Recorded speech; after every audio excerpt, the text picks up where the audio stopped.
now Chief Investment Officer at Americana Partners. David Darst, I'm glad to see you. It's a new year, a new administration, new highs for these markets, but there's still this sense of a little bit of worry, or no worry? Nicole, happy 2021. Basically cautiously constructive on the market here for the rest of this year. We're probably going to end up maybe 8-10% or more at the end of the year, but there'll be some fits and starts, Nicole. You've got on the positive side, you've got basically the way the markets have gotten to new records. You just cited those. In spite of the coronavirus, 25 million cases, 400,000 people have died already. The jobs, the retail sales were weak. You've had the yields go up, yet despite that, Nicole, the vaccines, 900,000 people a day are getting vaccinated. You've got this, the weak jobs numbers and the jobless claims numbers, 900,000, means that it's likely that we'll get more stimulus. You will not get the full 1.9 billion, but you may get more than you thought. The earnings progression, Nicole, this is very important. We've talked about this in the past. Expected to be 18% in the first quarter, year over year. Second quarter of this year, 48%.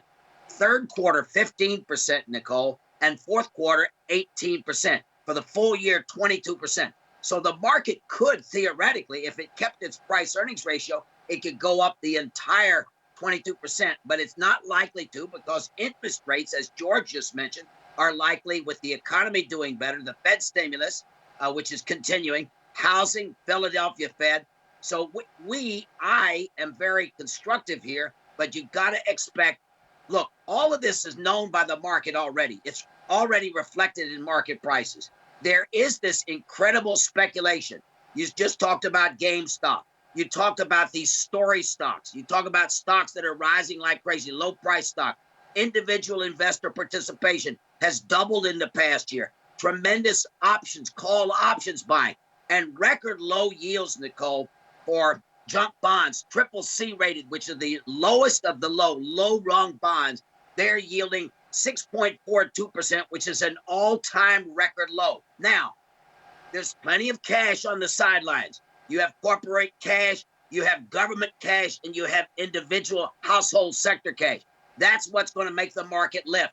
There's healthy rotation going on. You've cited this on your show. You've seen people move away from the tech sector, the Hercules stocks. We expect you're going to move from growth to value, Nicole. You're going to move from mega cap to small and mid cap stocks. You're going to move from defensives to cyclicals. That's your banks. That's your energy. You just mentioned the energy. You're going to move from work from home to out and about. Work from home to out and about. You're going to move into some precious metals as a defensive play, and you're going to move from U.S. To non-U.S., specifically emerging markets. Europe, no. You've got that risk of a second recession coming. Francine Lagarde just mentioned this at the European Central Bank meeting last week. You expect further tight lockdowns there. What are the risks, Nicole? One, yields rise faster than the markets can take. Two, a mutation in the virus. There have been some mutations, but so far, not serious. Number three, a big earnings miss. And number four, don't forget, our old friend Bernie Sanders is chairman of the Finance Committee. And that's going to have a lot to do with taxes. So I don't know that the market is ready, Nicole, for what we're about to get. We're going to get some broccoli, and we're going to get some spinach, and we're going to get some kale on our plate. We're not going to get cupcakes and cookies and all kinds of sweets. We're going to get some taxes. And I think that's something that could also create this buying opportunity. So constructive, cautious. That's the right message we want to give as we are here in the late stages of January 2021. Yeah, I'm glad you talked about, obviously you feel a little bit bullish between 8 and 10% gains for the year, but with fits and starts and pullbacks and volatility and risks being present, which you just mentioned, 4 risks that right out of the bat. But I think what's interesting are the changes that are likely to occur from growth to value, moving abroad, from the mega caps to small and mid caps, the work from home to the out and about, all of those changes. You mentioned a buying opportunity is present. At what point would you buy names like Verizon and United Health, 2 names that you like very much as picks? When would you buy those? Nicole, I think you can start to nibble at those now as a form of hedge. Both of those, as you know, with the market up 2.9% and the small and mid cap stocks are up 8-9%. But the overall market, as of this morning, was up 2.9%. Verizon and United Health are both down 1% so far this year. These are defensive. Verizon is a yield play. You and I have discussed this. The stock, price earnings ratio is at a big discount to the market. The market's selling at a discount of 22, at a price earnings ratio of 22, 23 times earnings. Verizon is selling at 11.5 times earnings. The stock yields 4.37%. They only pay out half of their earnings. It's a 51% payout. We're going to get a quarterly report tomorrow. It's the country's largest cell phone carrier. And I think as we get into the 5G, the nation has only about 5% covered on 5G. You'll see the earnings come through and the stability there. Yeah. Same with United Health. They got 50 million members, as you know. They're the largest private health insurer.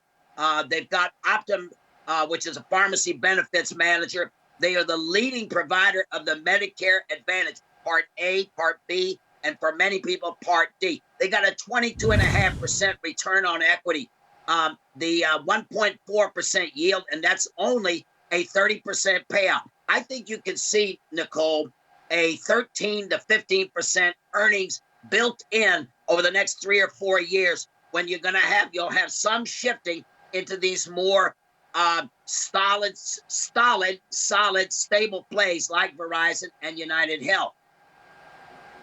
Yep. Yeah, I see what you're saying. And, these are, you say nibble now, and obviously you get the payouts, you get paid while you wait. Tell me about biotechs and emerging markets quickly. Those are 2 areas that you like. Biotech, I think you want to look at you can't pick the one biotech that's going to be a blockbuster. So you want to buy one of these ETFs. There's one that's the Spider S&P Biotech ETF. XBI is the symbol, Nicole. $7 billion in assets. They've got 173 different biotech companies in there. It has beaten the market cap weighted one. There's another ETF where it's market cap. The biggest ones have the biggest positions.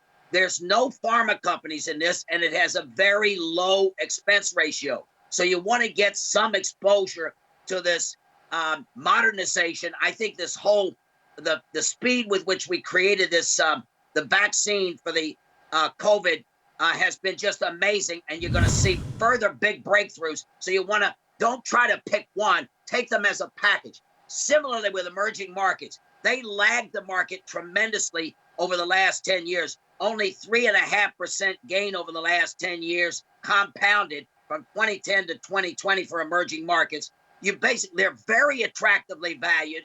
They're at a 30 to 40% discount price earnings wise.